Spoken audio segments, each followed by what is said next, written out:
Well, here we are again. Another school shooting and more cries for common sense gun reform. You might be actually kind of surprised to realize that I am an advocate of common sense gun reform. Now, you also know I'm an advocate of guns. So how does this work? Well, the problem isn't guns. The problem is common sense. We haven't had common sense gun reform in this country in my lifetime. What we have had is a mishmash of unconstitutional gun regulations.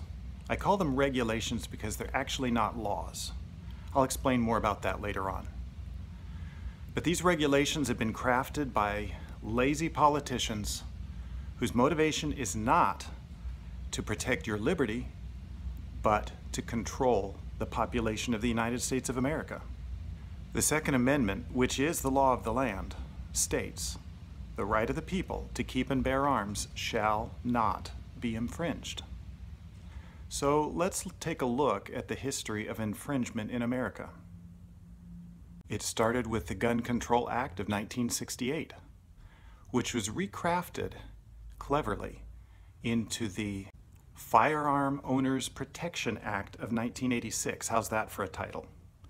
That sounds like such a kind thing for them to do to us, to protect us. Thank you, government. The Firearm Owners Protection Act of 1986 contained the Hughes Amendment, which was designed and crafted entirely to take full auto firearms out of the hands of the public. Now, if that doesn't sound like infringement, I don't know what is. It is no longer lawful for you and I to own a full auto firearm unless we ask the government's permission and pay them $200. Now, of all the presidents in my lifetime, one of my favorite is Ronald Reagan. Economically, I think he did a lot of really good things. But on May 19th, 1986, he committed an act of treason, along with all other congresspersons that voted this bill into law. This bill, this regulation, whatever you want to call it, caused every one of these people to commit an act of treason because every one of them swore an oath to preserve and protect the Constitution. Now, if I'm not mistaken, the Second Amendment is a part of the Constitution. And if the Second Amendment states the right of the people to keep and bear arms shall not be infringed, and they went ahead and did that with the passing of this regulation or law or whatever you want to call it, they all committed treason. So why are they doing this? Every time there's one of these mass shootings, our legislators start to yell and scream, wanting to create common sense gun control or common sense gun legislation. What that is code word for is taking away more of our rights. And they seem to feel that we as citizens need to all be lumped into one big pool. The law-abiding along with the criminal. Many times, the perpetrators of these mass shootings are already dead. And if they're not, they're on their way to prison. So they will be punished for their crime, or already have been. Why take the living, or the people who have innocently stood by and watched this massacre as well and feel terrible about it? Why punish those people? What did we do? Why do you look at us as potential murderers? Simply because we value our Second Amendment rights. Isn't that part of the Constitution? Isn't that part of what our framers of our government created for us to enjoy? Should we all of a sudden hate our firearms simply because somebody with a mental disturbance or someone with criminal tendencies decided to use it in an incorrect manner? Does that make us all criminals? Of course not. That's not common sense at all. So I am all for common sense gun legislation as long as it contains common sense.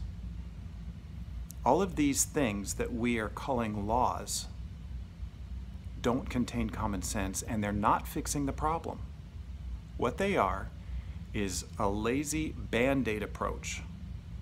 Our legislators are sticking Band-Aids on a hemorrhaging wound in the United States of America, a wound that is bleeding out so fast they can't stop it.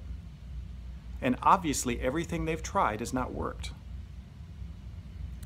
In the school shooting that happened recently, the FBI and the local police were given warning after warning after warning after warning by citizens who were concerned about the mental stability of this kid that went in and shot up a whole bunch of kids in a school that he was kicked out of the year before. Recently also, we see in Texas, a small church was shot up by a guy who is dishonorably discharged from the military. And guess what? The military dropped the ball in passing on the information of his dishonorable discharge. So he was able to buy legal firearms because the government didn't do its job. Now I ask you,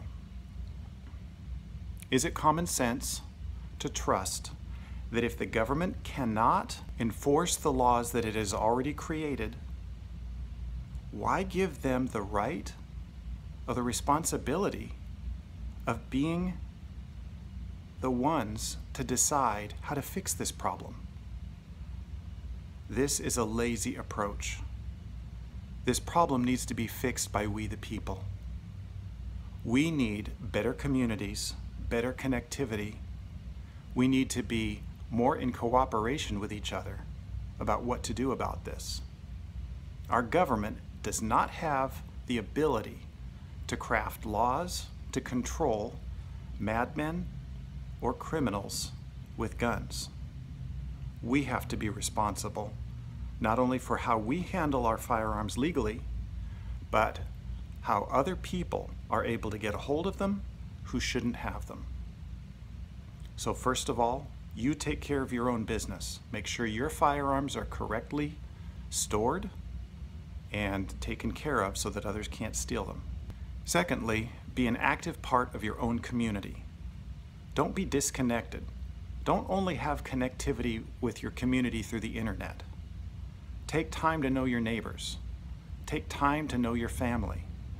And if there's warning signs that somebody's struggling with mental disorders or depression or suicidal tendencies or murderous tendencies, take a little time out of your busy schedule to preemptively give this person some attention. A lot of times, people that do these things do them because they have nothing to lose and nobody ever took a chance on them in the first place. Nobody ever valued them as a human being. We need to, as a society, stop letting people fall through the cracks. Know your neighbors, make friends, and take care of your own backyard. If we all do this and quit putting it on the government to solve our problems for us, we might actually get somewhere with stopping some of these mass murders. Because the government can't do it. They've proven that over and over again. Now that's what I call common sense gun control. This is Max Headspace 9mm. Thanks for watching.